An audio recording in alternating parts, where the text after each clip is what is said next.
The wagon train moved west without her, and Teresa Daniels knew with absolute certainty that she was going to die alone in this wilderness. She lay on the hard-packed earth beneath a twisted juniper tree, her body burning with fever, her left leg swollen and useless from the snakebite 2 days prior. The pain had become her entire world, radiating from the puncture wounds on her calf upward through her thigh and into her hip. Every breath felt like dragging air through crushed glass. The wagon master had stood over her that morning, his face grim beneath his dusty hat, and told her straight that they could not wait any longer. They had lost too much time already. The company had to reach California before the mountain passes filled with snow, and one sick woman could not endanger 30 families. Teresa had nodded, understanding the harsh calculus of survival, even as tears streamed down her fevered cheeks. Her aunt and uncle, the relatives who had reluctantly agreed to bring her west after her parents died of cholera in Missouri, had not even argued. They had left her a canteen of water, some hardtack wrapped in cloth, and her bedroll. Then they climbed back into their wagon and rolled away without looking back. That had been this morning. Now the sun blazed high overhead in the Arizona sky, baking the red earth and turning the September air into a furnace. She was somewhere in the White Mountains, she thought, though she had lost track of the specific landmarks days ago. The year was 1873, and Teresa was 22 years old, and she was going to become just another unmarked grave on the westward trail. She closed her eyes and tried to pray, but the words would not come. Instead, she thought about her parents, about the little house in Missouri where she had grown up, about the piano her mother had played on Sunday evenings. Those memories felt impossibly distant now, like they belonged to someone else entirely. The sound of footsteps made her eyes snap open. At first, she thought the fever was causing hallucinations. The man who stood at the edge of her vision looked like something from a frontier legend, too large and wild to be real. He stood well over 6 feet tall, with shoulders so broad they blocked out the sun. His arms, bare beneath a leather vest, showed thick muscles that spoke of a lifetime of hard labor and harder living. Long dark hair fell past his shoulders, and a full beard covered the lower half of his face. He wore buckskin trousers and moccasins, and a hunting rifle rested easily in one massive hand. But it was his eyes that caught her attention. Even through the haze of fever, she could see they were a startling gray-blue, sharp and intelligent, studying her with an intensity that made her breath catch. "Please," she managed to whisper, her voice cracking. "Water." The man moved with surprising speed for someone his size, kneeling beside her and uncapping a canteen. He slid one arm beneath her shoulders, lifting her as if she weighed nothing, and brought the water to her lips. Teresa drank greedily, some of the precious liquid spilling down her chin. "Slow," he said, his voice a deep rumble. "Too fast and you will be sick." She forced herself to slow down, taking smaller sips. When he finally pulled the canteen away, she sagged against his arm, exhausted by even that small effort. "Snakebite?" he asked, nodding toward her swollen leg. She nodded weakly. 2 days ago, the wagon train could not wait. Something flickered across the man's face, an emotion she could not quite read. "They left you to die." It was not a question, but she answered anyway. They had no choice. Too many others to think about. There is always a choice. He set the canteen aside and moved to examine her leg, his large hands surprisingly gentle as he carefully pulled back the torn fabric of her skirt. Teresa felt herself flush with more than fever at the impropriety, but survival trumped modesty out here. His expression darkened as he studied the wound. "The poison has spread far. You should already be dead." "Am I going to die?" She asked the question simply, wanting the truth. Those gray-blue eyes met hers. "Not if I can help it. My name is Yates Bishop. I am taking you to my cabin. It is 3 miles from here." 3 miles? Teresa looked at her useless leg. "I cannot walk." "You will not need to." Before she could protest, he had gathered her bedroll and meager supplies with one hand, then scooped her up in his arms as if she were a child. She gasped at the sudden movement, instinctively clutching at his vest. "I am too heavy," she protested weakly. The corner of his mouth twitched, almost a smile. "You weigh less than the deer I carried down the mountain last week. Save your strength. You will need it." He began walking, his long strides eating up the rough ground with steady efficiency. Teresa tried to stay alert, to pay attention to where they were going, but the fever and the rhythmic motion of his gait conspired against her. Her head lolled against his chest, and she could hear the strong, steady beat of his heart. Despite everything, despite the pain and the fear and the certainty of death that had gripped her all day, she felt something unexpected. She felt safe. The next time she opened her eyes, she was lying on something soft. The light had changed, golden and slanting through a small window.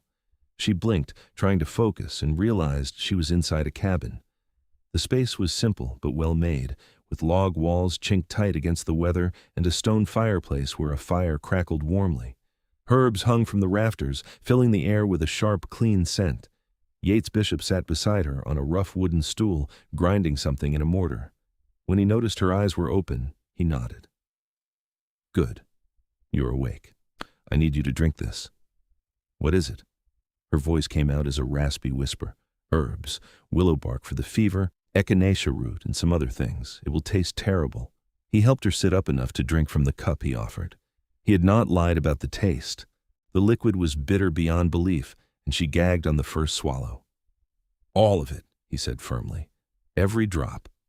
She forced it down, tears streaming from her eyes at the bitterness. When the cup was finally empty, he let her lie back down. "Now I need to treat the wound directly," he said. "It will hurt." Teresa nodded, gripping the edge of the blanket he had covered her with. She watched as he heated a knife blade in the fire until it glowed red, then brought it back to where she lay. "I have to cut the wound open, let the poison drain," he explained, "then pack it with a poultice. Have you got something to bite on?" She shook her head. He retrieved a leather strap and handed it to her. "Use this." "And Teresa?" She paused, the strap halfway to her mouth. "How do you know my name?" "You told me, during the walk. You talked quite a bit, though I doubt you remember it." She did not remember, but there was no time to worry about what she might have said. He was already moving the hot knife toward her leg. She bit down hard on the leather strap. The pain was indescribable. White, hot agony lanced through her entire body as he cut into the infected flesh. She screamed around the leather strap, her back arching, her hands clawing at the blankets. Through the haze of pain, she felt him working quickly and efficiently, draining the wound, packing it with something that burned almost as badly as the knife. Then, mercifully, darkness took her again. The next days passed in a blur of fever dreams and moments of painful clarity. Yates was always there when she woke, offering water or bitter medicine or thin broth that he coaxed her to swallow spoonful by spoonful. He changed the poultice on her leg twice a day, and each time it hurt so badly she wanted to die, but each time the swelling seemed a little less, the angry red streaks tracking up her thigh a little fainter. On the fourth day, the fever finally broke. Teresa woke with a clear head for the first time since the snakebite, though she felt as weak as a newborn kitten. Yates sat near the fireplace, carving something from a piece of wood. Morning light streamed through the window, and she could hear birds singing outside. "How long?" she asked. He looked up, and something in his expression lightened when he saw her lucid eyes. 4 days since I found you. How do you feel?" "Like I was trampled by a team of oxen. But my head is clear." He set aside his carving and brought her water. This time she was able to hold the cup herself, though her hands shook. "The worst has passed. Your leg is healing. There will be a scar, but you will walk again." "Thank you." The words seemed inadequate for what he had done. "You saved my life." Yates shrugged, looking uncomfortable with her gratitude. "Any decent person would have done the same." "We both know that's not true." She thought of the wagon train rolling away, of her aunt and uncle who had not even argued for her. "Why were you out there? In the wilderness, I mean." "I was tracking an elk. I saw the wagon train pass 2 days before and went to see if they had any news from the settlements. That is when I found your tracks." He paused, his jaw tightening. "I found where they left you, followed your trail to the juniper tree. You live out here alone?" "Yes, for 5 years now." "That's a long time to be alone." He met her eyes, and she saw something complex in that gray-blue gaze. Sometimes alone is safer. She wanted to ask what he meant, but exhaustion was already pulling at her again. Her eyes drifted closed, and she heard him move closer to adjust her blankets. Rest, he said softly. You are safe here. Over the next week, Teresa grew stronger. She graduated from broth to stew, and Yates helped her sit up for longer periods each day. Her leg was still too weak to bear weight, but the swelling had gone down significantly, and the wound was closing cleanly. She learned about him in small pieces, bits of information he let slip during their quiet conversations. He had been a trapper originally, coming west from Pennsylvania after the war. He had fought for the Union, though he did not talk about those years. He had built this cabin in the White Mountains near Egar, Arizona, where he lived off the land, hunting and fishing and trading furs when he needed supplies he could not make himself. "Do you never get lonely?" she asked one evening as they ate supper together. He had helped her to a chair by the table, and it felt wonderful to be sitting upright like a normal person. "Sometimes," he admitted, "but loneliness is better than the alternative." "What alternative?" He was quiet for a long moment, his fingers tight around his fork. "I am not good with people anymore. The war, it changed things. Changed me.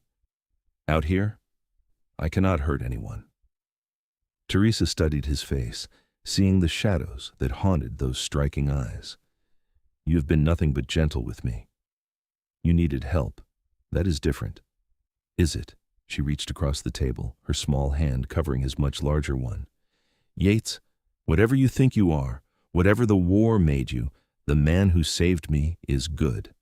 That is what I see." He stared at their hands, his expression unreadable. Then, slowly, he turned his palm up and squeezed her fingers gently before pulling away. "You should rest," he said, his voice rough. "Tomorrow we will try to get you standing." The next morning dawned clear and cool, with autumn definitely in the air now. Yates helped Teresa outside for the first time, supporting her weight as she hopped on her good leg. The cabin sat in a small clearing surrounded by pine and aspen trees. A stream gurgled nearby, and the view stretched out over forested slopes that seemed to go on forever. "It is beautiful," Teresa breathed, taking in the vista. "It is home," Yates said simply. He had brought out a sturdy branch he had fashioned into a crude crutch. "Try putting a little weight on the injured leg, just a little." Teresa gripped the crutch and gingerly lowered her left foot to the ground. Pain shot through her calf, but it was bearable. She took a careful step, and then another, Yates hovering close in case she fell. "Good," he said, and she heard genuine pleasure in his voice. "Very good. A few more days and you will be walking on your own." "And then what?" The question escaped before she could stop it. He frowned. "What do you mean?" "What happens when I'm healed? The wagon train is long gone. I have no family, no money, nowhere to go." She had been avoiding thinking about this, but now the reality crashed down on her. "I'm stranded here." Yates was quiet, his face troubled. "Egar is about 15 miles from here. There's a settlement there, small but growing. When you are strong enough, I can take you there. Someone might need help, a cook or a seamstress or something." "You want me to leave?" She tried to keep the hurt from her voice, but some of it leaked through anyway. "I did not say that." He ran a hand through his long hair, clearly frustrated. "Teresa, you cannot stay here. It would not be proper. You are a young woman, and I am—" He broke off, shaking his head. "You are what? A good man who saved my life? A man who has shown me nothing but kindness?" "I am a man who lives alone in the wilderness because he does not trust himself around people," he said harshly. "I have done things, Teresa, in the war and after. Things I am not proud of. You do not know me. Then tell me." She faced him squarely, balancing on her crutch. "Tell me what you think is so terrible that you have to hide up here like an exile." His jaw worked, and for a moment she thought he would refuse. Then the words came, low and pained. "I killed men during the war. A lot of men. And I was good at it. Too good. They made me a sharpshooter, sent me out to pick off Confederate officers. I would lie and wait for hours, then shoot a man from 300 yards away. Watch him fall, and know I had just made some woman a widow, some child fatherless." He closed his eyes. "After the war ended, I could not stop seeing their faces. Every man I had killed, I started drinking, fighting. I hurt people who did not deserve it, so I came out here, where the only thing I can hurt is game animals." Teresa listened to all of this, her heart aching for the pain she heard in his voice. When he finished, she reached out and took his hand again. "You were a soldier. You did what you had to do to survive, to help your side win. That does not make it right." "No," she agreed, "but it does not make you a monster either. Yates, look at me." She waited until those tortured gray-blue eyes met hers. "The war ended 8 years ago. You have been punishing yourself ever since. How long is long enough? I do not know if there is long enough for what I did. Then maybe you need someone to tell you that you have suffered enough, that you deserve to live again, not just survive." She squeezed his hand. "You saved me. You gave me a second chance at life. Maybe I am here to do the same for you." He stared at her for a long moment, and she saw something shift in his expression, some of the terrible weight lifting from his shoulders. Then he gently pulled his hand away. "You should rest. You have been on your feet long enough for the first day." He helped her back inside, and Teresa did not push the matter further. But something had changed between them. Some barrier had cracked, if not broken, and she felt hope stirring in her chest. The days fell into a comfortable rhythm. Each morning, Yates helped Teresa practice walking, her strength returning a little more each day. He was endlessly patient, steadying her when she stumbled, encouraging her when she grew frustrated. In the afternoons, she rested while he hunted or worked on various tasks around the cabin. Evenings they spent together, sharing meals and conversation. She learned more about him during those long talks by the fire. He told her about growing up in Pennsylvania, about his family farm and his younger sister who had died of fever before the war. He talked about the beauty of the wilderness, teaching her the names of birds and plants and showing her how to read the signs of changing weather. He had a dry sense of humor that surprised her, and when she made him laugh, the sound was like sunshine breaking through clouds. In turn, she told him about her own life, about her childhood in Missouri, her parents who had doted on her as their only child, about losing them to disease and having to live with her aunt and uncle who had seen her as a burden from the start, about the dreams she had once harbored of becoming a teacher before circumstances forced her onto the westward trail with relatives who did not want her. "You still could," Yates said one evening. "Become a teacher, I mean. Egar's growing. They will need a school eventually." "Maybe," Teresa said, but her heart was not in it. The more time she spent with Yates, the less she wanted to leave. She had started to notice things about him that had nothing to do with gratitude for saving her life. The way his muscles moved beneath his shirt when he worked, the gentleness in his strong hands, the intelligence in his eyes when they discussed books or ideas. The way he listened when she talked, really listened, as if her words mattered to him. She was falling in love with him, she realized with a start one afternoon. Deeply, irrevocably in love with this wounded mountain man who had brought her back from death. The question was whether he felt anything for her beyond responsibility for someone he had rescued. 3 weeks after Yates had found her, Teresa was walking without the crutch, though she still favored her injured leg. The scar was prominent, an angry red mark on her calf, but Yates assured her it would fade with time. She had regained the weight she had lost to the fever, and color had returned to her cheeks. She was standing by the stream one morning, washing clothes in the cold water, when Yates came back from checking his trap lines. He stopped at the edge of the clearing, and she could feel his eyes on her. When she turned to look at him, the expression on his face made her breath catch. He was looking at her like a man dying of thirst might look at water. "Yates?" She straightened, her hands dripping. He seemed to shake himself, the moment passing. "I caught 3 rabbits. I thought we could make a stew." "That sounds good." She moved toward him, her heart pounding. "Yates, we need to talk about what happens next." "I know." He set down the rabbits and faced her. "You are healed now, strong enough to travel. I should take you to Egar." "Is that what you want?" "What I want does not matter. It matters to me." She took another step closer. "I do not want to go to Egar. I want to stay here, with you." His eyes widened, and she saw longing war with doubt on his face. "Teresa, you do not know what you are saying. You are young. You have your whole life ahead of you. You cannot throw it away living in the wilderness with a broken-down ex-soldier. You are not broken down. You are the strongest man I have ever met, and I do not just mean physically." She closed the distance between them until she stood right in front of him, so close she had to tilt her head back to meet his eyes. "And I am 22 years old enough to know my own mind. I am not grateful girl with a foolish infatuation. I am a woman who has found a man worth loving, and I am not going to walk away from that without a fight." "You do not love me," he said, but his voice shook. "You think you do because I saved you, but do not tell me what I feel."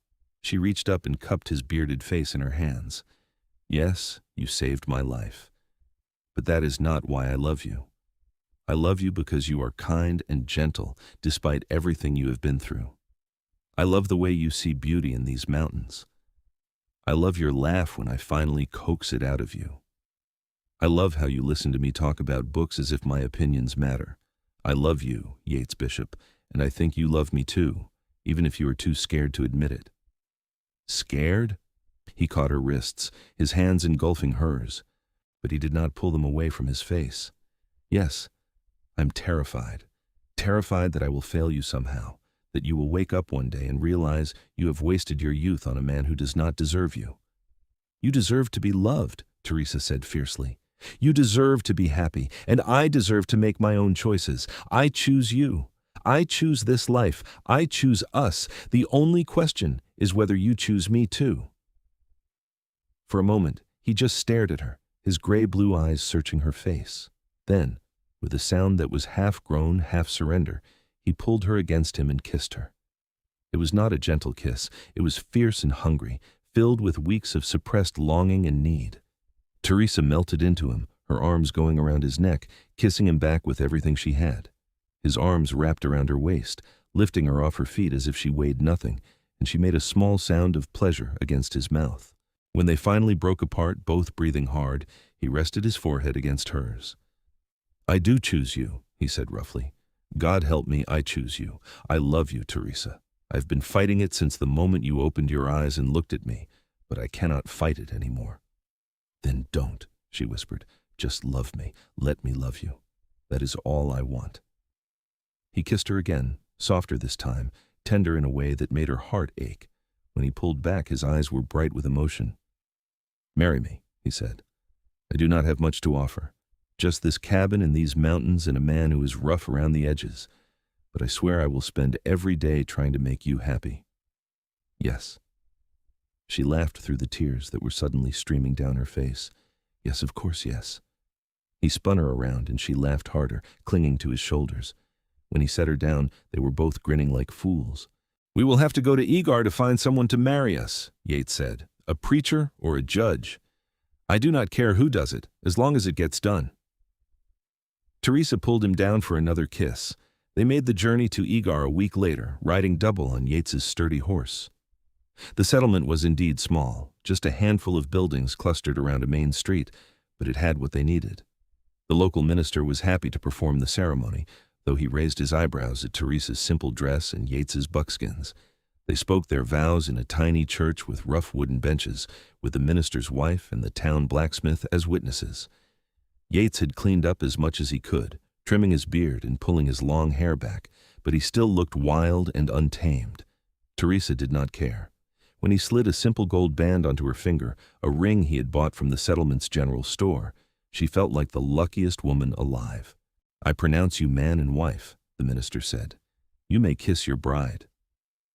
Yates cupped her face in his large, calloused hands and kissed her with such tenderness that it took her breath away. She heard the minister's wife sigh happily behind them. They bought some supplies they needed, coffee and flour and other staples, and then rode back to the cabin, to their home. The sun was setting as they arrived, painting the sky in shades of orange and pink, and Yates helped her down from the horse with exquisite care. "Welcome home, Mrs. Bishop," he said, and the name sent a thrill through her. "Mrs. Bishop," she repeated, testing it out. "I like the sound of that." That night, they consummated their marriage in the big bed Yates had built with his own hands. He was gentle and patient, aware that this was her first time, and he took care to make sure she felt nothing but pleasure. Afterward, she lay curled against his chest, tracing the scars that marked his body, each one a story of survival. "I never thought I could be this happy," Yates murmured into her hair. "Get used to it," Teresa said, pressing a kiss to his chest. "I plan to make you happy for a very long time." The seasons turned, and their life together found its rhythm. Teresa took over many of the domestic tasks, cooking and preserving food and tending the small garden she planted near the cabin. Yates hunted and trapped, and together they prepared for the harsh mountain winter. She learned to shoot, awkward at first with the heavy rifle, but Yates was a patient teacher. He showed her how to track game, how to move quietly through the forest, how to read the signs that told of approaching storms. She taught him to read better, discovering that he had only rudimentary education, and they spent long evenings by the fire, working through the few books she had brought from Missouri. They made love often, learning each other's bodies with joy and passion. Yates was always careful with his strength, but Teresa urged him to let go, to take what he needed.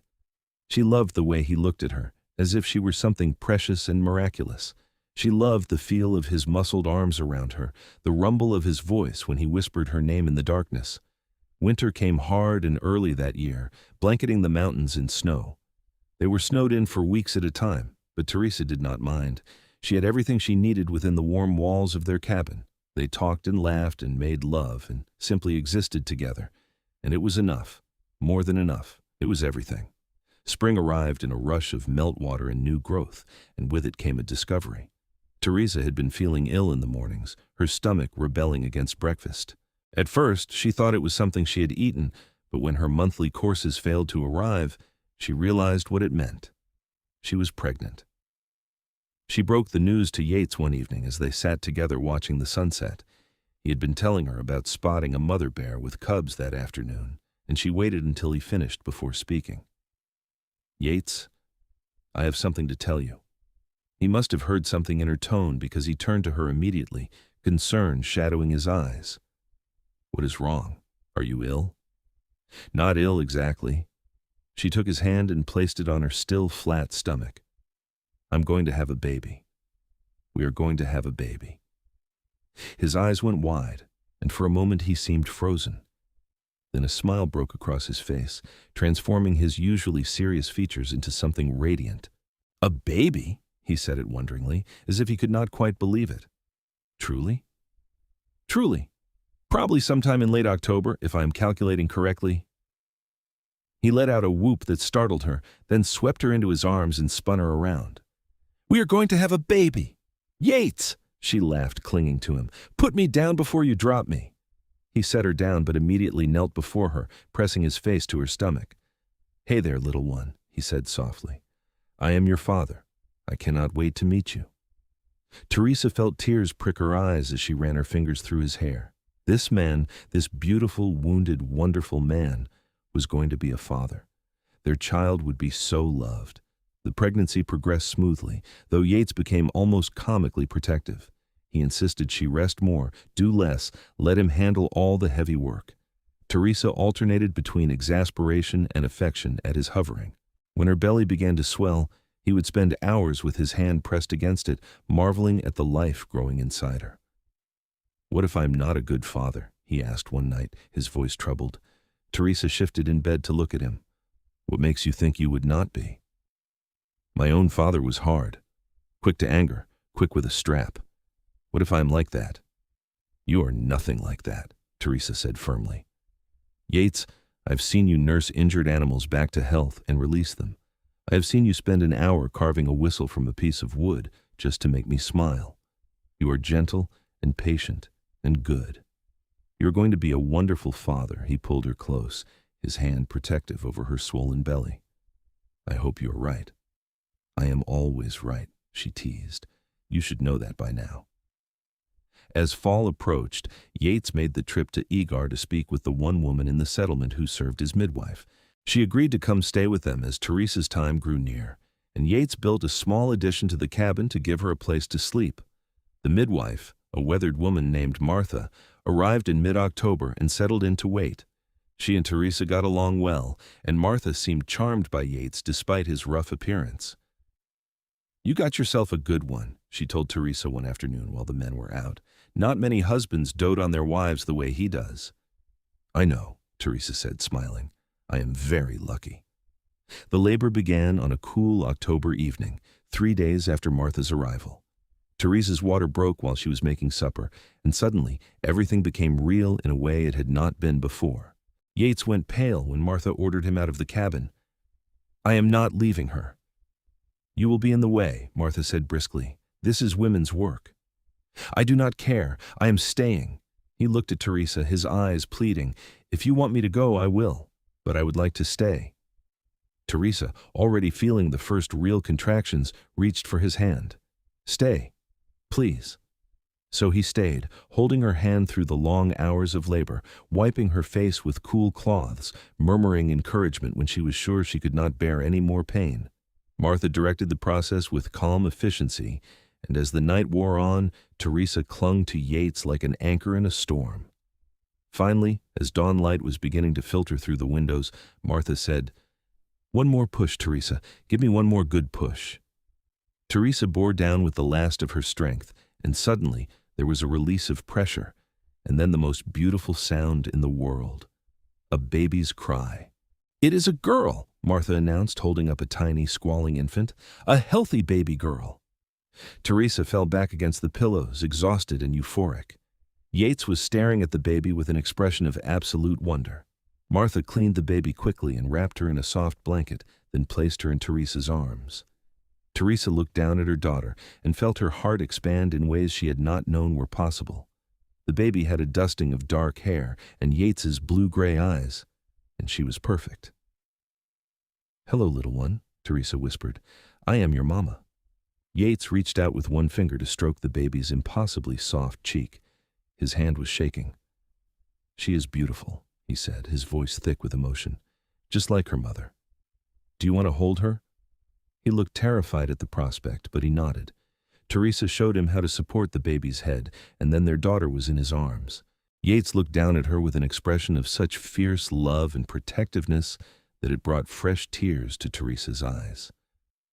"Hello, little girl," he said softly. "I am your papa. I promise I'm going to take care of you. I'm going to keep you safe and make sure you know every single day how loved you are." The baby yawned, a tiny, perfect gesture, and Yates laughed through his own tears. "What should we name her?" Teresa asked.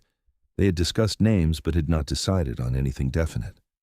Now, looking at their daughter, Teresa knew exactly what felt right. "Hope," she said. "Her name is Hope." Yates looked at her, understanding dawning in his eyes. "For the hope we found in each other." "Yes, Hope Bishop." He tested the name. "I love it. It is perfect." Martha, who had been quietly cleaning up, smiled at them. "That's a good, strong name. She's going to be a fighter, this one, I can tell." Martha stayed for another week, making sure both Teresa and the baby were healthy before heading back to Egar. By then, Teresa was up and moving around, though still tired, and Hope was nursing well and sleeping in short bursts that left both her parents exhausted. The first months of parenthood were challenging in ways Teresa had not anticipated. Hope was a fussy baby, and there were nights when she cried for hours despite their best efforts to comfort her. Yates and Teresa took turns walking the floor with her, and more than once Teresa found him asleep in the rocking chair he had built, Hope peaceful on his broad chest. But there were moments of transcendent joy, too. Hope's first smile, aimed at her father as he made silly faces, the way she would quiet when Teresa sang to her, the fierce protectiveness Teresa felt when she looked at her daughter, the way Yates looked at both of them, as if they had hung the moon and stars.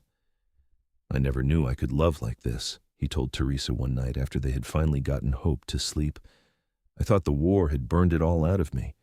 But you two, you brought me back to life." Teresa kissed him softly. "We saved each other. That is what love does."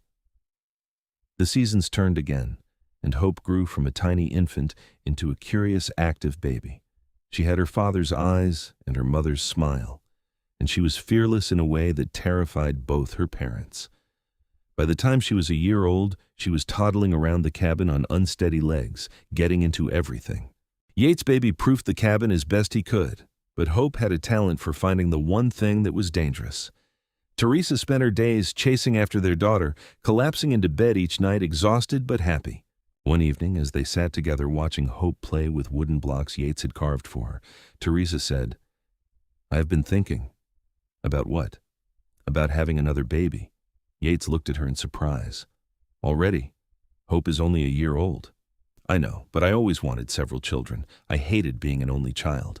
And I think Hope would love having a brother or sister. He considered this, watching their daughter stack blocks with intense concentration. I would love to have more children with you, as many as you want, as long as it is safe for you. I am strong, Teresa assured him, and next time will be easier, knowing what to expect. They made love that night with tenderness and purpose. And sure enough, 2 months later, Teresa realized she was pregnant again. Yates' reaction was just as joyful as the first time, though now he had experience to temper his protectiveness. This pregnancy was harder than the first. Teresa was chasing after an active toddler while dealing with morning sickness and exhaustion, but Yates stepped up, taking over more of Hope's care, entertaining their daughter for hours so Teresa could rest. The second baby arrived in early spring, and this time the labor was indeed easier, faster. Martha made it just in time to catch a squalling baby boy with his mother's dark hair and a set of lungs that suggested he would be just as vocal as his sister. "Another healthy baby," Martha announced. "You two sure make beautiful children." Yates held his son with the same wonder he had shown holding Hope, but this time there was no fear, only joy. "A boy. We have a boy." They named him Samuel, after Yates's father. "He was hard," Yates said, "but he taught me to survive. And I can take the good parts of what he taught me and leave the bad parts behind." Hope was fascinated by her baby brother, wanting to touch him constantly. She called him Sammy in her toddler voice, and he would quiet when she sang to him, nonsense songs she made up that somehow soothed him better than anything else. Life was full and chaotic and utterly perfect. Their cabin rang with the sounds of children laughing and playing. Yates built additions as they needed more space, and Teresa planted a larger garden to feed their growing family. When Hope was 4 and Samuel was 2, Teresa became pregnant again. This time it was twins, 2 more boys who arrived in a snowy December and immediately doubled the noise level in the cabin. "We are going to need a bigger house," Yates said, holding one twin while Teresa nursed the other, watching Hope and Samuel play nearby. "We are going to need more hands," Teresa laughed. 4 children. I cannot believe we have 4 children. They named the twins Jacob and Michael, and from the start, they were inseparable. Where one went, the other followed, and they seemed to have their own language that only they understood. The years flowed by, marked by the milestones of their children. Hope's first day helping with the garden, Samuel shooting his first rabbit with a bow Yates made him, the twins learning to track together. Birthdays and holidays and ordinary days that were extraordinary simply because they were together. Yates proved to be everything Teresa knew he would be as a father. He was patient and kind, teaching their children with gentle firmness. He never raised his voice in anger, never lifted a hand except in love. He taught them to respect the land, to be honest and brave, to value family above all else. Teresa watched him with their children and fell in love with him all over again, every single day. When Hope was 12, she asked about how her parents met. They were all sitting around the fireplace one winter evening, the younger children already asleep, and Teresa and Yates exchanged glances. "Your mother was dying," Yates said simply. "Her wagon train left her behind, and I found her tracks in the wilderness." Hope's eyes widened. "They left Mama to die?" "They thought they had no choice," Teresa explained. "I had been bitten by a snake, and I was very sick. They could not wait for me to recover." "But Papa saved you." Hope looked at her father with adoration. "I did what anyone would have done," Yates said, uncomfortable as always with praise. "Not anyone," Teresa corrected gently. "Your father carried me 3 miles to this cabin when I could not walk. He treated my wound and fed me bitter medicine and sat by my side until the fever broke. He gave me my life back." "And then you fell in love?" Hope asked, ever the romantic. Teresa smiled. "Yes, then we fell in love." "I loved your mother from almost the first moment," Yates admitted, pulling Teresa close to his side. "I just had to get out of my own way and let myself believe I deserved to be loved back." "That is so romantic," Hope sighed. Samuel, practical even at 10 years old, said, "I am glad the wagon train left you, Mama. Otherwise we would not be here." It was a child's logic, but it held truth, Everything that had happened, all the pain and fear and hardship, had led to this moment, this family, this life they had built together. More years passed.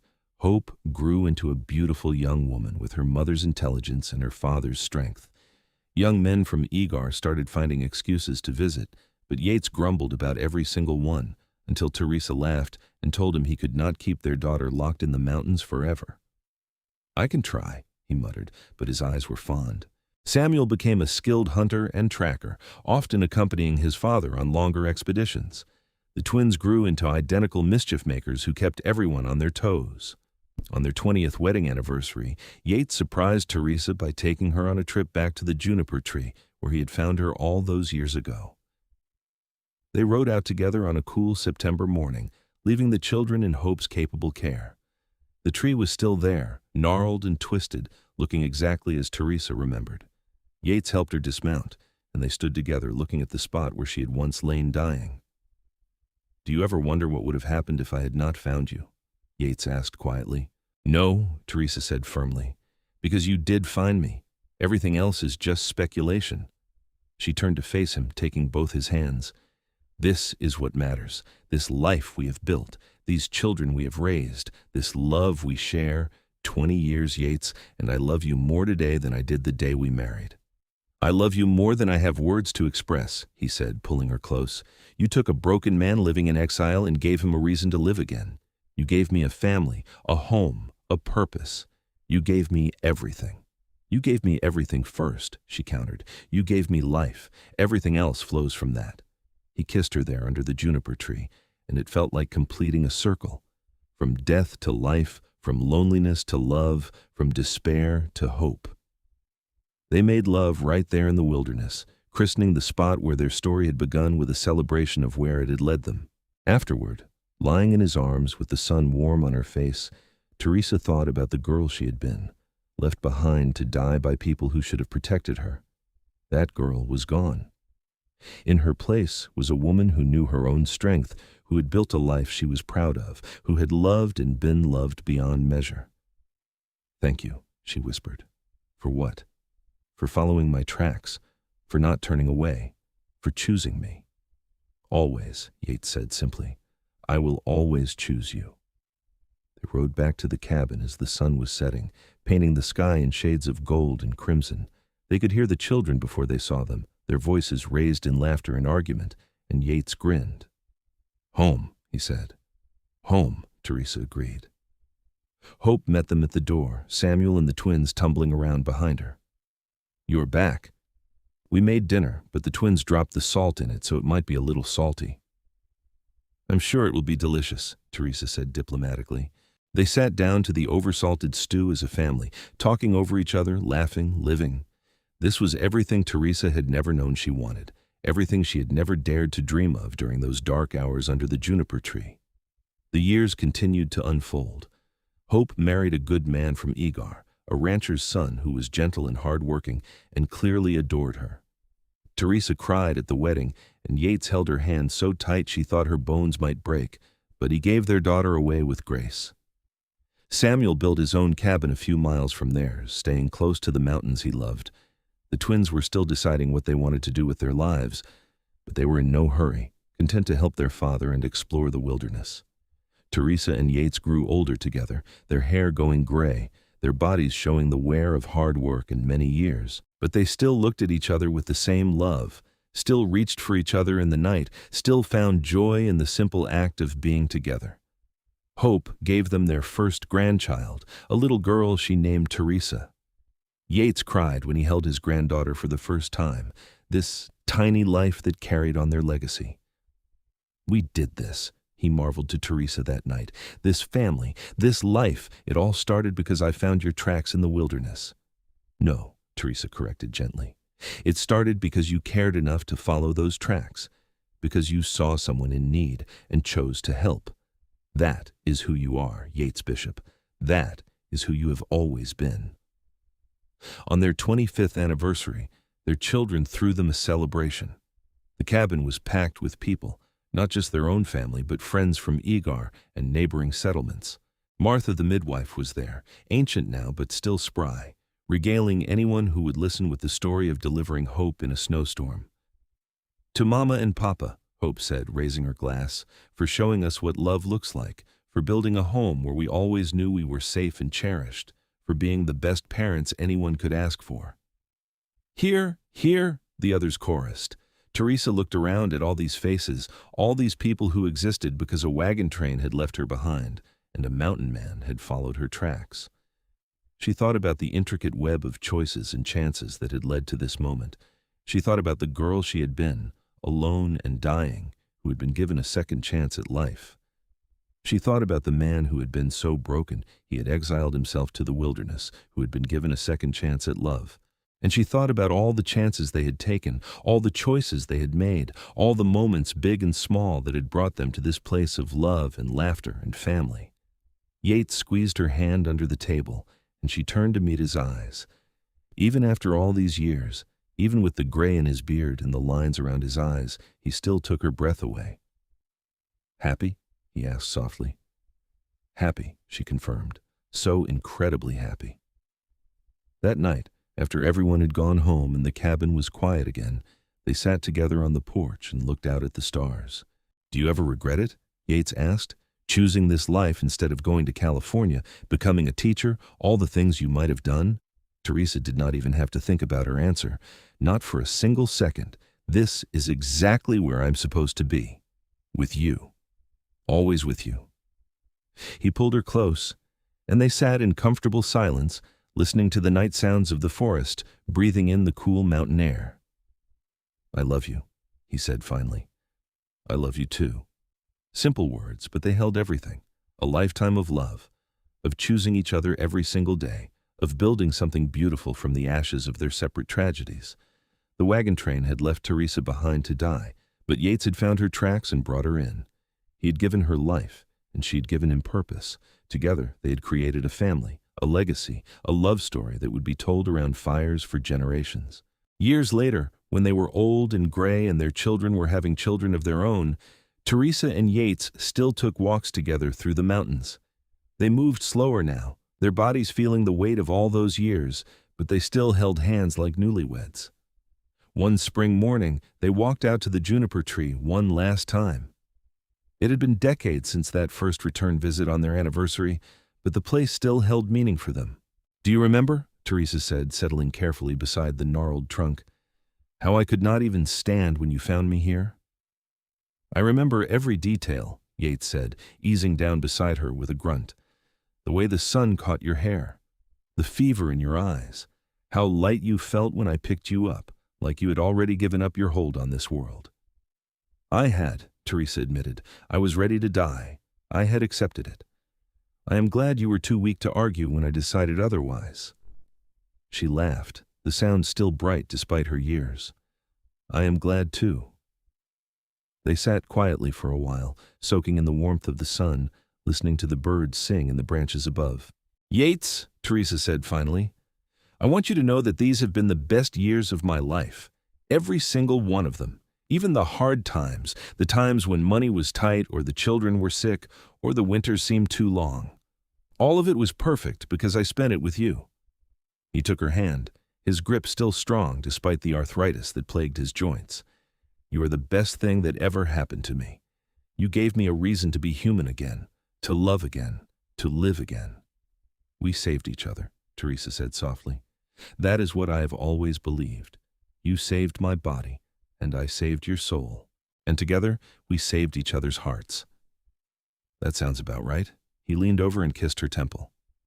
"Ready to head back? Hope is bringing the grandchildren over for dinner." "All 7 of them?" Teresa groaned good-naturedly. "The cabin is going to be chaos." "When is it not chaos?" "Never. Not since the day Hope was born." She smiled. "I would not have it any other way." They helped each other up, a process that took longer than either wanted to admit, and began the slow walk back to the cabin. As they went, Teresa looked around at the mountains that had become her home, the wilderness that had seemed so threatening when the wagon train left her behind. Now these mountains represented safety, love, family, everything that mattered. That evening, their cabin did indeed fill with chaos as their grandchildren ran wild while their children tried in vain to contain them. Teresa and Yates sat in their rocking chairs, watching the madness with fond indulgence. "Grandpa," one of the twins' sons asked, climbing into Yates's lap despite being almost too big for such things, "tell us the story again, about how you and Grandma met." "You have heard that story 100 times," Yates protested, but he was smiling. "But it is the best story," the boy insisted. The other grandchildren chorused their agreement, gathering around their grandparents' chairs. So Yates told the story one more time, how he had been tracking an elk and found the wagon train's path, how something made him check their campsite, and he found the place where they had left someone behind, how he followed the tracks to a juniper tree where a young woman lay dying. "And I carried your grandmother to my cabin," he said, even though she insisted she was too heavy. "I was delirious with fever," Teresa interjected. "I said all sorts of foolish things." "And then Grandma got better and you fell in love?" the oldest granddaughter prompted, having heard this story many times but never tiring of it. "Then your grandmother got better, and she decided I was worth loving," Yates corrected, which showed either wisdom beyond her years or complete lack of judgment. "I have never decided which." "Wisdom," Teresa said firmly, reaching over to squeeze his hand. "Definitely wisdom." The children giggled, and Hope smiled at her parents from across the room, her eyes soft with affection. Later, after their family had gone home and the cabin was quiet again, Teresa and Yates prepared for bed. It was a ritual they had performed together for over 30 years now, comfortable and familiar. As they lay in the darkness, Teresa's head on Yates's shoulder, his arm around her waist, she thought about everything they had been through. The pain and fear of those first days, the uncertainty of whether she would survive, the slow building of trust and friendship that had blossomed into love, the joy of their wedding day, the births of their children, the growth of their family. "Yates," she whispered. If you could go back and change anything, would you?" He was quiet for a moment, considering. "No, not a single thing. Every moment, good and bad, led us here, to this life, this family, this love. I would not trade it for anything." "Me neither," Teresa agreed. "Not even the snakebite. Not even the snakebite. Because without it, you never would have been left behind. I never would have found you. We would have lived our whole lives without knowing each other." The thought was unbearable. Teresa could not imagine a world where she had not met Yates, had not loved him, had not built this life with him. "Then I am grateful for every twist of fate that brought us together," she said. "As am I." They drifted off to sleep like that, wrapped in each other's arms, hearts beating in synchrony. Outside, the mountain wind whispered through the pines, and somewhere in the distance, a wolf howled at the moon. But inside their cabin, all was warm and safe and loved. The years continued their steady march. Teresa and Yates celebrated their 30th anniversary, then their 35th. Their children flourished, giving them more grandchildren who filled their later years with joy and noise and love. Samuel married a woman from Igar and had 3 children of his own. The twins, never able to do anything separately, married sisters in a double wedding and built adjoining cabins on the far side of their father's property. More grandchildren arrived, each one treasured and loved.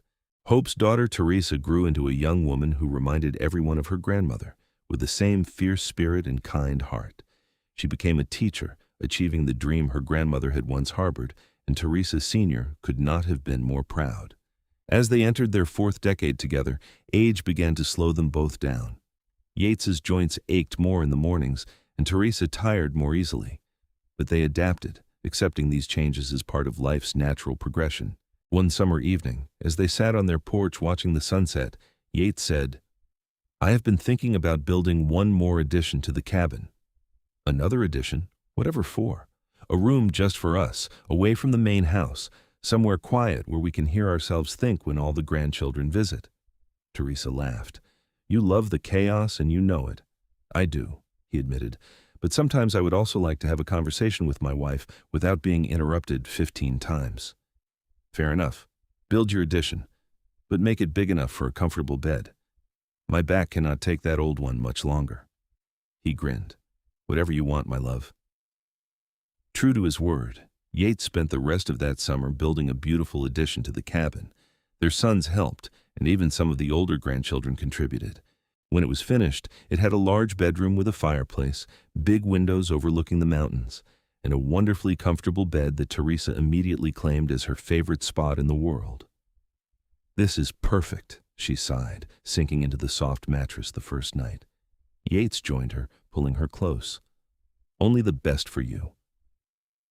They christened their new room properly, making love with the tenderness of long familiarity, finding joy in each other's bodies despite the changes time had wrought. Afterward, they lay tangled together, watching the stars through the window. "Yates," Teresa said softly, "I want to tell you something." "What is it?" "I'm not afraid of dying anymore. I used to be when I was young, lying under that juniper tree thinking my life was over before it had really begun. But now, having lived this full, beautiful life with you, I am not afraid.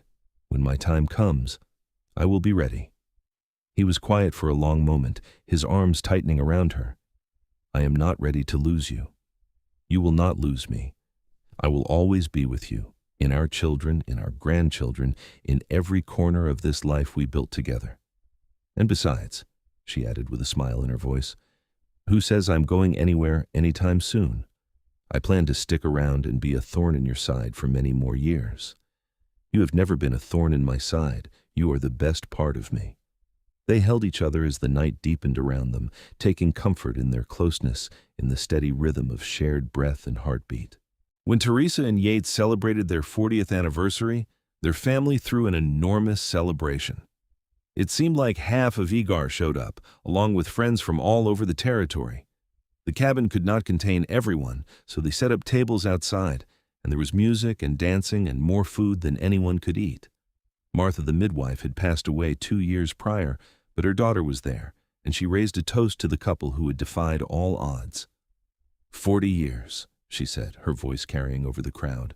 40 years of love and partnership in raising a family that is a credit to this whole community, to Teresa and Yates Bishop. Everyone cheered and raised their glasses. Yates stood, pulling Teresa up with him. I want to say something," he announced, and the crowd quieted. 40 years ago, I was a broken man living alone in these mountains. I'd given up on ever being part of the world again. Then I found a dying woman under a juniper tree, and everything changed. Teresa, you gave me back my life. You gave me purpose and love and a family I never dreamed I deserved. Every good thing in my life flows from you. I love you more today than I did when we married, and I will love you more tomorrow than I do today. Thank you for choosing me." There was not a dry eye in the crowd by the time he finished. Teresa pulled him down and kissed him soundly, and everyone cheered again. "I love you too," she said when they finally broke apart. "Always and forever." The party went late into the night, but eventually everyone went home, and Yates and Teresa retired to their quiet room. They were both exhausted but happy, the kind of bone-deep contentment that came from being surrounded by love. 40 years, Teresa mused as they prepared for bed. It seems impossible that it has been so long. "And yet not nearly long enough," Yates replied. "I could live 1,000 years with you and it still would not be enough." They climbed into bed, and Teresa nestled against Yates' side, her head on his chest.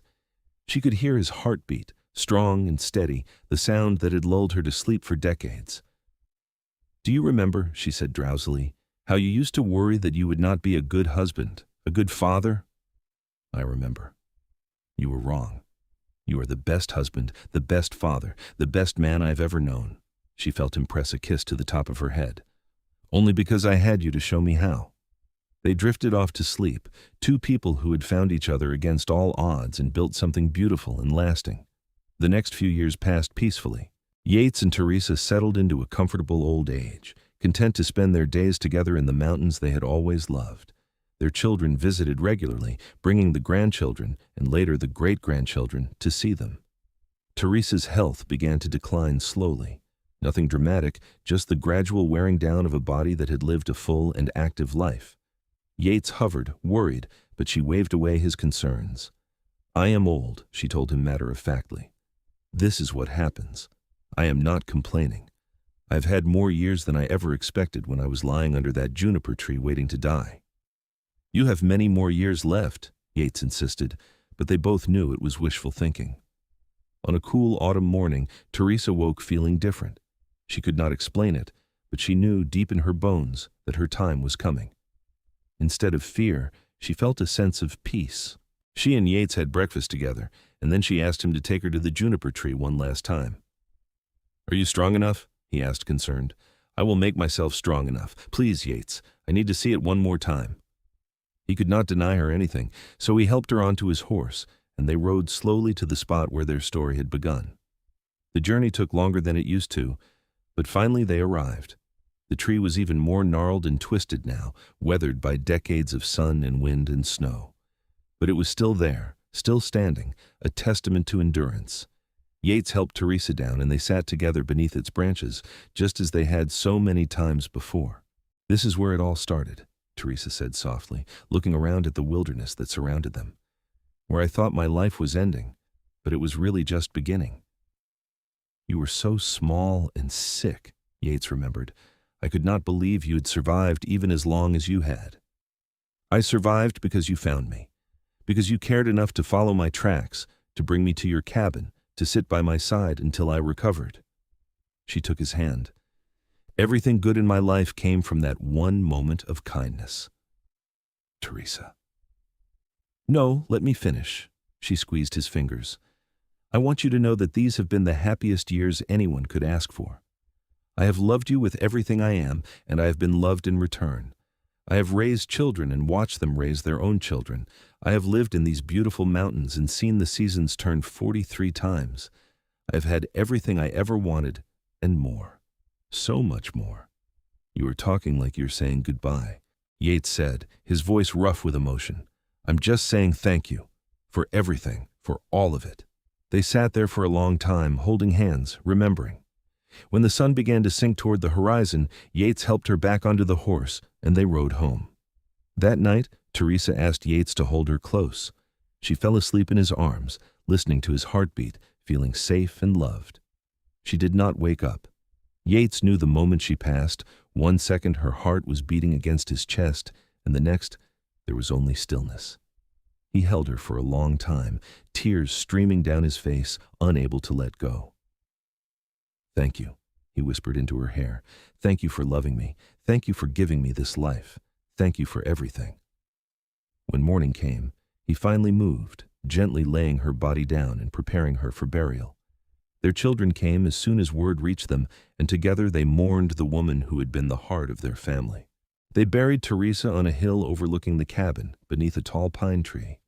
The entire community came to pay their respects to a woman who had touched so many lives. Hope spoke at the service, her voice breaking as she talked about her mother's strength, kindness, and endless capacity for love. Yates stood silent throughout, his face carved from stone. But when they lowered Teresa into the ground, covering her with earth, he finally broke, great sobs shaking his massive frame. Samuel and the twins held their father as he wept, offering what comfort they could. After everyone had gone, Yates stayed by the grave. He sat there all night keeping watch, unable to leave her even though he knew she was already gone. "I do not know how to do this without you," he said to the freshly turned earth. "I do not know how to be in this world if you are not in it too." But even as he said it, he knew what Teresa would tell him. She would tell him to keep living, to love their children and grandchildren, to find joy where he could. She would tell him that their love did not end just because death had separated them for a little while. So he kept living. It was not easy. The cabin felt too empty without her presence. He would turn to tell her something and find empty space where she should have been. He would wake in the night reaching for her, finding only cold sheets. But his children would not let him retreat into grief. They visited constantly, brought the grandchildren, filled the cabin with life and noise and love. They needed him, and he could not let them down. Teresa would not have wanted that. Slowly, painfully, Yates learned to live with the loss. He visited her grave every day, talking to her as if she could hear him. He told her about the grandchildren's latest antics, about the changing seasons, about how much he missed her. Sometimes he swore he could feel her presence, a warmth in the air, a sense of peace settling over him. He lived for 3 more years after Teresa passed. Not lonely years, though. He missed her every single moment. His family made sure of that. But there was an emptiness inside him that nothing could fill, a Teresa-shaped hole in his heart. On a spring morning, Yates woke feeling strange. He recognized the sensation from when Teresa had felt it, the knowledge that his time was coming. Instead of fighting it, he felt a surge of joy. Soon he would see her again. He got dressed slowly and walked outside. The mountains were brilliant in the morning light, new life bursting forth everywhere he looked. He walked to Teresa's grave and sat down beside it, his back against the pine tree. "I am coming, my love," he said softly. "I hope you have been waiting for me." He closed his eyes, and his last thought was of Teresa smiling at him, young and beautiful and whole, reaching out her hand to take his. Hope found him there that afternoon, a peaceful smile on his weathered face, finally reunited with the woman he had loved for more than 40 years. They buried him next to Teresa and carved a single stone for both of them. It read simply, Yates Bishop and Teresa Bishop. He followed her tracks and brought her in. She showed him how to live again. Together, they built a love that lasted forever. Their children and grandchildren and great-grandchildren continued to live in the mountains Yates and Teresa had loved. The cabin was maintained and expanded, becoming a gathering place for the family, a reminder of where they had all come from. And on quiet evenings, when the wind whispered through the pines, some swore they could hear laughter echoing through the trees. The sound of two people who had found each other against impossible odds, who had loved each other through all of life's joys and sorrows, and who were finally together again in whatever lay beyond. The wagon train had left her behind to die. The mountain man had found her tracks and brought her in, and from that one moment of kindness, of compassion, of choosing to care, had grown a legacy of love that would endure for generations. It was a story worth telling, a love worth remembering, a life worth celebrating. And it all started beneath a twisted juniper tree in the Arizona wilderness, where death gave way to life, and loneliness gave way to love, and two broken souls found each other and became whole.